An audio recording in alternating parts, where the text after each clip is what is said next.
नमस्कार दोस्तों। दिल्ली पुलिस की सीरीज जो कटप्पा सीरीज हमने शुरू की थी उसमें आज हमारा लेक्चर है 5वां। एक मोटिवेशनल कोट के साथ मैं आप लोगों के साथ फिर उपस्थित हूँ। कई जीत बाकी हैं, कई हार बाकी हैं, अभी तो ज़िंदगी का सार बाकी है। यहाँ से चले हैं नई मंजिल के लिए, यह तो एक पन्ना था, अभी तो पूरी किताब बाकी है। भैया क्वेश्चन की तरफ चलते हैं। क्वेश्चन क्या रहने वाला है? पहला क्वेश्चन है, ब्रह्मांड में पाई जाने वाली सबसे प्रचुर और सबसे हल्की गैस निम्न में से कौन सी है? तो भैया आंसर आप करते रहे कमेंट बॉक्स में। तो बताइए क्या आंसर रहने वाला है। क्वेश्चन में फिर पढ़ देता हूँ। ब्रह्मांड में पाई जाने वाली सबसे प्रचुर और सबसे हल्की गैस निम्न में से कौन सी है? तो भैया आंसर क्या रहने वाला है? पहले ऑप्शन की तरफ चलते हैं। तो ऑप्शन जो रहने वाले हैं, क्या वो नाइट्रोजन है, क्या वो ऑक्सीजन है, क्या हाइड्रोजन है, क्या कार्बन डाइऑक्साइड है? तो क्या रहने वाला भैया? तो इसका जो आंसर रहने वाला है उसका नाम है हाइड्रोजन। सबसे हल्की गैस है और प्रचुर मात्रा में पाई जाती है। नेक्स्ट क्वेश्चन भैया आंसर करते रहें लगातार। कटप्पा सीरीज का ये 5वां लेक्चर है। धमाकेदार तरीके से सब्सक्राइब करें, शेयर करें, ज़्यादा से ज़्यादा जितने भी आपके पास दोस्त हैं, यार हैं, ग्रुप हैं, शेयर कर दें और ज़्यादा से ज़्यादा लोगों को हमारे साथ जोड़ें। अगला क्वेश्चन है, उष्णकटिबंधीय वर्षा के कारण होने वाले तीव्र अपरदन या लीचिंग के कारण निम्न में से कौन सी प्रकार की मृदा की उर्वरता कम हो जाती है? तो बताइए भैया, तो किस प्रकार की मृदा की उर्वरता कम होती है? तो किसकी होती है भैया? लाल मृदा की होती है, लेटेराइट मृदा की होती है, काली मृदा की होती है, पीली मृदा की होती है। तो किसकी उर्वरता कम हो जाती है तीव्र अपरदन के कारण, उष्णकटिबंधीय वर्षा के कारण? तो ये क्या आंसर रहने वाला है? आंसर आप नोट डाउन करें। तो इसका आंसर जो रहने वाला है, इसका आंसर है लेटेराइट मृदा। क्या आंसर रहने वाला है? आंसर है लेटेराइट मृदा। नेक्स्ट क्वेश्चन की तरफ चलते हैं। दूधगंगा नदी निम्न में से किस नदी की सहायक नदी है? बताइए, क्या वो गोदावरी की है, यमुना की है, ब्रह्मपुत्रा की है या कृष्णा नदी की है? बहुत इंपॉर्टेंट क्वेश्चन है भैया। तो क्या आंसर करेंगे? तो इसका आंसर है कृष्णा नदी। भैया शेयर करें, सब्सक्राइब करें धमाकेदार तरीके से। नेक्स्ट क्वेश्चन है, विशु निम्न में से किस राज्य की प्रसिद्ध त्योहारों में से एक है? बताइए, विशु त्योहार किस राज्य में मनाया जाता है? क्या वो केरल में मनाया जाता है, क्या वो उड़ीसा में मनाया जाता है, क्या तमिलनाडु में मनाया जाता है या असम में मनाया जाता है? बताइए भैया, धमाकेदार तरीके से आंसर करते रहें। अगर आपने हमारी दिल्ली पुलिस प्रीवियस ईयर की पहली 4 क्लासेज नहीं देखी हैं तो भैया उनको भी आप देख सकते हैं। तो नेक्स्ट क्वेश्चन भैया 4, तो विशु त्योहार किससे संबंधित? तो आंसर नंबर, इसका आंसर भैया केरल। क्या आंसर रहने वाला है? केरल। नेक्स्ट क्वेश्चन की तरफ चलते हैं। Question number 5, best costume design श्रेणी में ऑस्कर पुरस्कार जीतने वाली प्रथम भारतीय व्यक्तित्व निम्न में से कौन सी थी? बताइए भैया, वेस्ट कॉस्ट्यूम डिजाइन। तो भैया जो इसका प्रतियोगिता का विनर है वो कौन है? क्या वो रोहित वल है, क्या नीता लूला है, या फिर भानु अथिया है, या रिद्धि कुमारी है? तो क्या आंसर रहने वाला है? तो इसका आंसर भैया भानु अथिया। नेक्स्ट क्वेश्चन की तरफ चलते हैं। भैया लाइक करें, शेयर करें, सब्सक्राइब करें, धमाकेदार तरीके से अपनी तैयारी को नई बूस्ट दें। हम आपके साथ हैं, आपको सिलेक्शन तक लेके जाएंगे, लेकिन कुछ जिम्मेदारियां आपकी भी बनती है। आप शेयर करें, सब्सक्राइब करें, जितना लाइक करेंगे उतना हमें मोटिवेशनल मिलता रहेगा, उतना हम मोटिव होते रहेंगे और आपके लिए बेहतर कंटेंट लाते रहेंगे। तो क्वेश्चन नंबर 6, सांची स्मारक सर्वोत्तम तरीके से संरक्षित भारतीय बौद्ध स्तूपों में से एक है। यह स्मारक निम्न में से किस राज्य में स्थित है? मतलब निम्न में से किस राज्य में स्थित मिसप्रिंट है। तो क्या आंसर रहने वाला है? तो बौद्ध स्तूपों में से एक है। तो सांची का स्मारक कहाँ पर? ये पूछना चाह रहे हैं कि वो कर्नाटक में, उत्तर प्रदेश में, मध्य प्रदेश में, आंध्र प्रदेश में? तो आंसर भैया मध्य प्रदेश में। सांची का स्तूप भारत का सबसे प्राचीन स्तूप है जो कहाँ पाया जाता है? मध्य प्रदेश में। नेक्स्ट क्वेश्चन, प्रश्न नंबर 7, रानी लक्ष्मीबाई ने ब्रिटिश औपनिवेशिक शासकों के साथ लड़ाई करते हुए निम्न में से किस वर्ष में वीर गति को प्राप्त हुई थी? बताइए, रानी लक्ष्मीबाई 1857 क्रांति में लड़ते हुए कब वीर गति को प्राप्त हुई? क्या 1856 में, क्या 1858 में, क्या 1867 में या 1834 में? तो भाई क्या आंसर रहने वाला है? इसका आंसर है 1858। नोट डाउन करें, बहुत इंपॉर्टेंट क्वेश्चन है। शेयर करें, सब्सक्राइब करें और आप लोग कॉपी पेन लेके बैठे, लगातार अपनी नॉलेज को, अपनी तैयारी को बूस्ट देते रहें। तो भाई नेक्स्ट क्वेश्चन है क्वेश्चन नंबर 8, कुछ डिपॉजिट या जमा का निश्चित प्रतिशत होता है जो बैंक को केंद्रीय बैंक के पास रखता है। बताइए तो क्या है जो बैंक रिजर्व बैंक के या केंद्रीय बैंक के पास अपना डिपॉजिट रखता है? तो क्या ऑप्शन नंबर ए है, बी है, सी है, डी है? तो ऑप्शन नंबर ए है SLR statutory liquidity ratio, option number B repo rate, option number C reverse repo rate, option number D CRR cash reserve ratio. तो बताइए भैया, जो कमर्शियल बैंक है अपना कुछ डिपॉजिट केंद्रीय बैंक के साथ के पास रखता है, तो भैया उसका आंसर क्या रहने वाला है? उसको कहते हैं भैया CRR। तो कोई भी कमर्शियल बैंक जो RBI के पास रखता है वो CRR रखता है, कैश रिजर्व रेशो रखता है, और वो हमेशा कैश में होता है। ठीक है भैया, तो नेक्स्ट क्वेश्चन की तरफ हम चलते हैं। क्वेश्चन नंबर 9, निम्न में से किस प्रकार के बाजारों में खरीदार और विक्रेता जो मुख्य रूप से व्यक्ति और संस्थान होते हैं वित्तीय प्रतिभूतियों जैसे कि बॉन्ड और स्टॉक का व्यापार करते हैं? तो भैया बताइए क्या होता है, कौन सा बाजार है वो जहाँ पर बॉन्ड और स्टॉक का व्यापार होता है और व्यक्तिगत संस्थान दोनों करते हैं? तो भैया बताइए क्या आंसर रहने वाला है? बहुत इंपॉर्टेंट क्वेश्चन है भैया, शेयर करें, लाल लालियों आंसर दें। इकोनॉमी आ रही है कि प्रीवियस ईयर देखो, इसलिए इकोनॉमी को पढ़ो, अच्छे से पढ़ो। तो इसका आंसर जो है भैया कैपिटल मार्केट है, यानी पूंजी बाजार। ये सारी चीज़ें कहाँ होती है? पूंजी बाजार। नेक्स्ट क्वेश्चन की तरफ चलते हैं। क्वेश्चन नंबर 10, निम्न राजवंशों में से किसके शासनकाल के दौरान गोलकुंडा के किले का निर्माण किया गया था?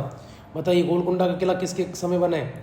क्या मौर्यों के समय बना है, क्या काकतियों के समय बना है, क्या गुप्तों के समय बना है, या चालुक्यों के समय बना है? तो भैया गोलकुंडा जो बना था वो काकतीय वंश के समय बना है। तो आंसर क्या रहने वाला है? काकतीय। बहुत इंपॉर्टेंट क्वेश्चन है भैया, बहुत इंपॉर्टेंट, ये सारे क्वेश्चन बहुत इंपॉर्टेंट रहने वाले हैं। तो भैया मेरे लाल लालियों आंसर देते रहें। नेक्स्ट क्वेश्चन, दक्षिणी भारत की सबसे ऊंची चोटी निम्न में से कौन सी है? क्या वो डोडा बेटा है, क्या वो अन्नाईमुड़ी है, क्या पेरूमल है, क्या बंडाराबू है?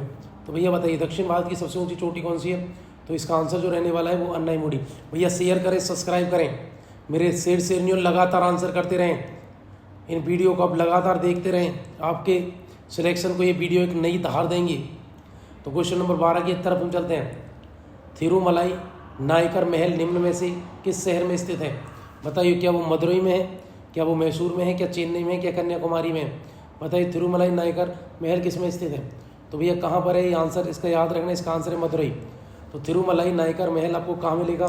मदुरई में मिलेगा भैया, कर्नाटक में मिलेगा। बहुत इंपॉर्टेंट क्वेश्चन है, शेयर करें, सब्सक्राइब करें, गर्दा उड़ा दें। बिल्कुल जितना आप शेयर करेंगे फायदा होगा आपको भी, हमें भी। हम नया कंटेंट लाते रहेंगे, इससे हमें मोटिवेशन मिलता है भैया।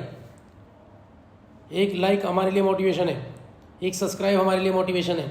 प्रश्न नंबर 13, वित्त विधेयक केवल खालिस्तान में प्रस्तुत किया जा सकता है? ऑप्शन नंबर फर्स्ट, क्या वो भारतीय रिजर्व बैंक में, क्या वो राज्यसभा में, क्या वो लोकसभा में, या भारतीय प्रतिभूति विनिमय बोर्ड में प्रस्तुत किया जाता है? तो भाई बताइए वित्त विधेयक कहाँ पेश किया जाता है? तो इसका आंसर क्या रहने वाला है? तो ये नोट डाउन करें, आप भी लगातार कमेंट बॉक्स में आंसर दे सकते हैं। ठीक है, इसका आंसर है लोकसभा। तो क्या आंसर रहने वाला है? वित्त विधेयक हमेशा कहाँ पेश होगा? भैया लोकसभा में होगा। प्रश्न नंबर 14 की तरफ हम चलते हैं। अनुच्छेद 32 भारतीय संविधान के किस भाग के संबंध में रखता है? तो भैया बताइए अनुच्छेद 32 भारतीय संविधान के किस भाग से संबंध रखता है?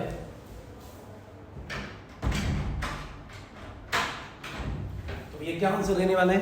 तो भैया इसका आंसर जो है, इसका आंसर है भाग 3। ठीक है, तो आप जानते हैं कि 14 से लेकर 35 तक अनुच्छेद हैं किससे रिलेटेड? भाग 3 से, मानव अधिकार से। नेक्स्ट क्वेश्चन की तरफ चलते हैं, बहुत इंपॉर्टेंट क्वेश्चन है भैया। नेक्स्ट क्वेश्चन की तरफ चलते हैं। अमीर खुसरो, बहुत इंपॉर्टेंट, अमीर खुसरो जो क्वेश्चन आते आते हैं।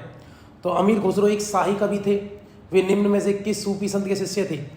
क्या वो हजरत निजामुद्दीन औलिया के थे, या फखरुद्दीन गंजशक्कर के थे, या मोहम्मद गहरवी के थे, या शेख सलीम चिश्ती के? बताइए अमीर खुसरो किसके शिष्य थे? एक शाही कवि है भैया, याद रखना अमीर खुसरो क्या है? अमीर खुसरो कवि है, पेपर में आ जाते कि अमीर खुसरो क्या है? अमीर खुसरो एक कवि है। तो इसका आंसर क्या रहने वाला है? भैया हजरत निजामुद्दीन औलिया के शिष्य थे अमीर खुसरो, बहुत इंपॉर्टेंट व्यक्ति है अमीर खुसरो।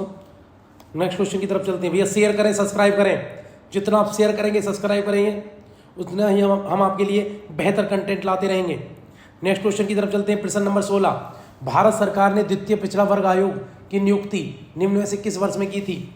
बताइए भैया, क्या 1979 में की थी, क्या 1990 में की थी, 1972 में, 1992 में? तो भैया बताइए, धमाकेदार तरीके से आंसर देते रहे मेरे लाडलो, आंसर देते रहो भैया। तो इसका क्या आंसर रहने वाला है? इसका आंसर है 1979। तो बताइए मेरे अर्जुनों इसका क्या आंसर रहने वाला है? तो इसका आंसर 1989 भैया नोट डाउन कर सकते हैं, बहुत इंपॉर्टेंट क्वेश्चन बनेगा। नेक्स्ट क्वेश्चन, क्वेश्चन नंबर 17 की तरफ हम चलते हैं। क्या क्वेश्चन रहने वाला है? 17, मत्स्य उत्पादन पर पर्यावरणीय नियंत्रण में सुधार के लिए खालिस्तान आधारित कृषि प्रणाली विकसित की गई है। तो भैया बताइए क्या की गई है? क्या रिसर्कुलेटिंग एक्वाकल्चर सिस्टम को लागू किया गया, या वायु फिल्म को, या पॉन्ड फिश को, या वॉय फ्लॉक को? तो भैया क्या आंसर है इसका? वॉय फ्लॉक। आप याद रख लेना, इसको नोट डाउन कर लेना। वॉय फ्लॉक को डेवलप किया गया किसके लिए? ये भैया मत्स्य उत्पादन पर्यावरणीय नियंत्रण के लिए। नेक्स्ट क्वेश्चन, नल्ला मलाई की पहाड़ियाँ निम्न में से किस राज्य में? बहुत इंपॉर्टेंट पहाड़ियाँ भैया नल्ला मलाई। बताइए कहाँ पर है? तो ये आंध्र प्रदेश में, क्या अरुणाचल प्रदेश में, क्या मध्य प्रदेश में है, या उत्तर प्रदेश में? बहुत इंपॉर्टेंट, धमाकेदार तरीके से आंसर करते रहे भैया, ये सभी के लिए इंपॉर्टेंट है। ये नहीं है कि सिर्फ ये एसएससी, ये आर्मी के लिए बड़ी इंपॉर्टेंट है। ये एसएससी एचएससी हर एग्जाम में क्वेश्चन देखने को मिलते हैं भैया। तो इसका आंसर है आंध्र प्रदेश। शेयर करें, सब्सक्राइब करें, लगातार आप बेल आइकन भी प्रेस कर दें। जितना शेयर करेंगे उतना फायदा आपको होगा, हमें होगा, हमें मोटिवेशन मिलता है। नेक्स्ट क्वेश्चन की तरफ चलते हैं भैया मेरे शेरों, जल्दी आंसर बताओ, शेर नहीं हो। 19 की तरफ चलते हैं। भारतीय संविधान का प्रथम संशोधन अधिनियम निम्न में से किस वर्ष में लागू किया गया था? क्या 1951 में किया गया था, क्या 1956 में किया गया था, या 1952 में किया गया था? बताइए भैया। तो इसका क्या आंसर रहने वाला? 1951। बहुत इंपॉर्टेंट क्वेश्चन है भैया। भारतीय संविधान का प्रथम संशोधन अधिनियम किस वर्ष लागू हुए? 1951। नेक्स्ट क्वेश्चन की तरफ चलते हैं। क्वेश्चन नंबर 20, निम्न में से कौन सा प्राधिकरण भारत में मौद्रिक नीतियों, भैया मौद्रिक लिखा हुआ है, याद रखना, ये जो है ये मौद्रिक है, मौद्रिक नीतियों के निर्माण से संबंध रखता है? भैया बताइए मौद्रिक नीति किसकी है? क्या भारतीय प्रतिभूति और विनिमय बोर्ड की है, क्या भारतीय रिजर्व बैंक की है, क्या वित्त मंत्रालय है, या फिर कॉर्पोरेट मामलों के मंत्रालय की है? तो भैया बताइए। तो इसका जो आंसर रहने वाला है आरबीआई। मौद्रिक नीति आरबीआई की होती है, राजकोषीय नीति गवर्नमेंट ऑफ इंडिया की होती है। तो क्या आंसर रहने वाला है? आरबीआई। नेक्स्ट क्वेश्चन की तरफ चलते हैं भैया, बहुत इंपॉर्टेंट क्वेश्चन है। पुस्तक है रामचरितमानस। जो रामचरितमानस पुस्तक है, जो हमारा महाकाव्य है, उसके रचयिता कौन है? क्या वेद व्यास है, क्या भरत मुनि है, तुलसीदास है, वाल्मीकि? तो भैया याद रखना, रामचरितमानस जो लिखा है महाकाव्य, वो तुलसीदास जी ने लिखा है। तो आंसर क्या है? तुलसीदास। नेक्स्ट क्वेश्चन, शेयर करें, सब्सक्राइब करें भैया, लगातार हमारे साथ जुड़े रहें। मेरे लाडलो आंसर देते रहो, धमाकेदार तरीके से तैयारी कर रहे हैं हम, गर्दा उड़ा देंगे। सिलेक्शन हमारा है, ये वर्दी हमारी है। आप जुड़े रहें, शेयर करें, सब्सक्राइब करें, और लगातार अपनी एनर्जी को बूस्ट देते रहें, और इन क्वेश्चन को बार बार लगाएं आप। नेक्स्ट क्वेश्चन 22, मेघालय का लोकप्रिय फसल कटाई त्योहार कौन सा है? क्या वो हम्पी है, या बांग्ला है, या फिर लौसर है, या चापरकूट है? तो भैया क्या आंसर रहने वाला है? वो है भैया बांग्ला। तो बांग्ला है, वो है मेघालय का लोकप्रिय फसल कटाई त्योहार। ठीक है भैया। नेक्स्ट क्वेश्चन की तरफ चलते हैं। मालाबार दक्षिण तालुकों में मालाबार विद्रोह निम्न में से किस वर्ष हुआ? बताइए। मालाबार विद्रोह केरल में, बहुत इंपॉर्टेंट विद्रोह, पेपर में आने वाला क्वेश्चन, बहुत बार पेपर में आया भी है। क्या 1939 में हुआ था, क्या 1921 में हुआ था, या 1918 में हुआ था, या 1935 में हुआ था? बताइए कब हुआ था? तो भैया इसका आंसर जो है वो आंसर है 1921। 1921 में हुआ था मालाबार विद्रोह, याद रखना भैया। नेक्स्ट क्वेश्चन 24 क्वेश्चन, गरबा निम्न में से किस राज्य का प्रसिद्ध लोक नृत्य है? यह देवी दुर्गा के 9 रूपों को सम्मान प्रदान करने के लिए नवरात्रि महोत्सव के दौरान किया जाता है। तो बताइए भैया कहाँ पर किया जाता है गरबा? बड़ा सिंपल क्वेश्चन बन गया। तो इसका आंसर क्या है? गुजरात। ठीक है, ना उत्तर प्रदेश में, ना हरियाणा में, ना राजस्थान में। तो कहाँ है भैया गरबा, कहाँ किया जाता है? तो गरबा गुजरात का फोक डांस है, लोक नृत्य है। आगे चलते हैं भैया, हम बात करते हैं नेक्स्ट क्वेश्चन। भैया नेक्स्ट और अंतिम क्वेश्चन है हमारा, क्लोरोफ्लोरोकार्बन के उपयोग से पृथ्वी के वायुमंडल की निम्न में से कौन सी परत क्षतिग्रस्त हो सकती है? तो भैया बताइए, क्लोरोफ्लोरोकार्बन से पृथ्वी के वायुमंडल की कौन सी परत क्षतिग्रस्त हो रही है?